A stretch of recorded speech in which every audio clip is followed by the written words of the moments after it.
আলহামদুলিল্লাহ, আল্লাহ সুবহানাহু ওয়া তাআলা পবিত্র কুরআনুল কারীমের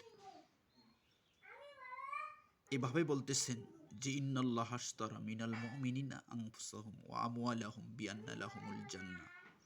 আল্লাহ সুবহানাহু ওয়া তাআলা তার মুমিন তার বান্দাদেরকে বলতেছেন যে ইন্নাল্লাহা, নিশ্চয় আমি আল্লাহ রাব্বুল আলামিন, হাশতারা, ক্রয় করে নিয়েছি, মিনাল আনফুসাহুম ওয়া আমওয়ালাহুম বিআন্না লাহুমুল জান্নাহ।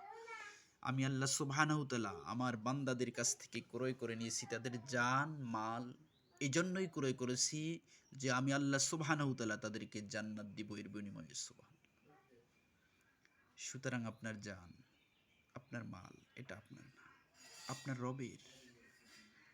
আপনি যদি জান্নাত চান, মৃত্যুর পরে যে স্থানটা আখেরাত, আখেরাতে যদি আপনি সুখ চান, আপনার সম্পদটা আপনার না, এটা আল্লাহর। আপনার জীবনটা আপনার না। এই জান আর মাল আল্লাহর দরবারে আপনাকে অবশ্যই খরচ করতে হবে।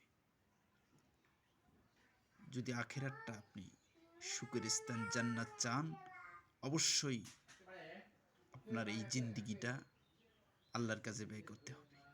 আল্লাহ সুবহানাহু ওয়া তাআলা যে সম্পদ আপনাকে দিয়েছে, এই সম্পদটার মালিক আপনি না, এই সম্পদের মালিক আল্লাহ সুবহানাহু ওয়া তাআলা। এখানে আল্লাহ রাব্বুল আলামিন অসহায় মানুষের ভাগ রাখছে আপনার সম্পদে, মিসকিনের ভাগ আছে, জাকাত যারা গ্রহণ করে তাদের অংশ আছে, অসহায় মানুষের অংশ আছে, আত্মীয় স্বজনের অংশ আপনার সম্পদে আছে। সুতরাং কারুনের মতো কার্পণ্য করা যাবে না। আপনার জীবনটা আপনি গোটা জিন্দিগি মরিচিকাময় জিন্দিগিতে আপনি ব্যয় করতে পারেন না।